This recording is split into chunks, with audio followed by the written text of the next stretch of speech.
Merci, Monsieur le maire. Chers collègues, alors que notre ville va accueillir les Jeux olympiques et paralympiques d'été en 2024, vous nous présentez aujourd'hui cette convention cadre avec le COJO sur le partage des responsabilités. Cette délibération était très attendue, tant l'inquiétude sur la gestion des JO était en train de grandir, la ville ayant déjà de grandes difficultés à gérer Paris au quotidien. En propos liminaire, je souhaiterais ajouter quand même que les habitants de Paris attendent des Jeux sobres, durables et responsables. Alors oui, nous nous inquiétons pour le maintien des délais de construction et de livraison des ouvrages olympiques et surtout le maintien de l'enveloppe budgétaire pour la réalisation des ouvrages pérennes tels que l'aréna de la Porte de la Chapelle par exemple. Nous nous inquiétons également de la capacité du COJO à obtenir des partenariats et sponsoring prévus alors que nous venons d'apprendre par la presse le départ de la directrice des partenariats. Attention, les défaillances possibles ne doivent pas, in fine, être à la charge des Parisiens ou des contribuables. Avec cette convention, Paris 2024 sera responsable de toutes les opérations à l'intérieur des sites officiels et la ville de Paris assumera les missions de service public nécessaires à la bonne organisation des Jeux, qu'il s'agisse de la gestion des flux de spectateurs, de l'entretien et du nettoyage des abords des sites, de la gestion et de l'enlèvement des déchets, de l'éclairage public ou encore de la décoration de Paris aux couleurs des Jeux. Nous mettrons également à disposition de nombreux lieux existants comme le Parc des Princes, faisant partie de ce qu'on appelle l'héritage comme l'Arena 2 ou des sites temporaires comme le Champ de Mars, l'Esplanade des Invalides ou encore la place de la Concorde. En contrepartie, le COJO versera à la ville une indemnité forfaitaire de 10 millions d'euros et devra remettre les équipements en état. Ce qui peut inquiéter dans cette répartition, c'est que la ville de Paris, en extrême difficulté pour assurer certaines de ses missions de base de service public, aura pendant toute la durée des Jeux olympiques et paralympiques la responsabilité d'assurer les flux de près de 11 millions de spectateurs qui seront présents à Paris à ce moment-là. Alors oui, c'est vrai, notre pays a déjà dû faire face à l'organisation d'événements sportifs internationaux, qu'il s'agisse de la Coupe du Monde de 98, la Coupe du Monde de rugby en 2007 ou encore l'Euro de football en 2016. Sauf qu'à l'inverse, ces événements se déroulaient sur tout le territoire français et non uniquement sur Paris et sa petite couronne.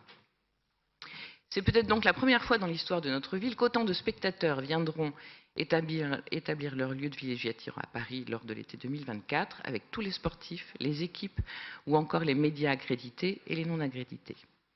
Les 10 millions d'euros d'indemnités compensatoires sont les bienvenus, sauf que c'est d'une véritable révolution dont Paris a besoin à l'aube de ces Jeux. Chaque événement sera l'objet d'une quantité innombrable de déchets, de personnes à orienter, de nuisances sonores, de risques, de sécurité, de besoins en transport en commun, de circulation dans Paris. Plus d'1 millier de bus feront la navette depuis le village olympique et plusieurs milliers de voitures véhiculeront la famille olympique et leurs représentants. Paris va vivre à pleine vitesse et c'est une excellente nouvelle.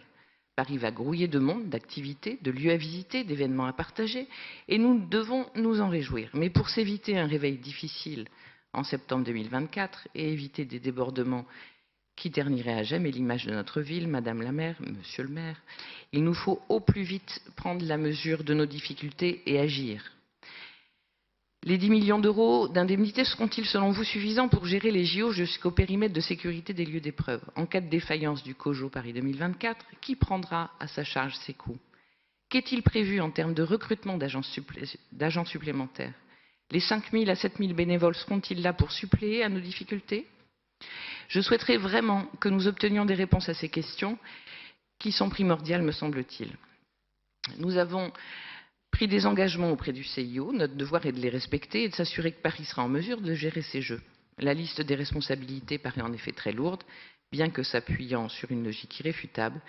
C'est donc le moment ou jamais de se mettre au travail. Nous pouvons tout de même nous satisfaire de cette convention cadre qui met fortement l'accent sur des objectifs partagés de l'organisation de Jeux éthiques, durables, inclusifs, accessibles, permettant de laisser un héritage pérenne aux habitants et au territoire parisien. Mais en matière d'accessibilité, par exemple, vous connaissez l'attachement de notre groupe à ce sujet. Nous alertions en octobre dernier sur la nécessité d'accélérer la cadence sur l'accessibilité des transports. Paris ne peut décemment accueillir le monde avec seulement 9 stations de métro accessibles. Cela coûte cher, cela prend du temps, et à force de retarder l'échéance, Paris exclut durablement toutes les personnes ayant des difficultés à se déplacer. C'est la réputation de notre ville qui se joue avec cette délibération, avec les Jeux olympiques. Or, Paris se transforme petit à petit en ville lépreuse et sans une véritable révolution. Ce n'est pas saccage Paris que nous risquons d'entendre, mais bien pire. Et Paris sera pour toujours la ville qui n'aura pas réussi à accueillir convenablement les Jeux olympiques et paralympiques de 2024. Je vous remercie. Merci à vous.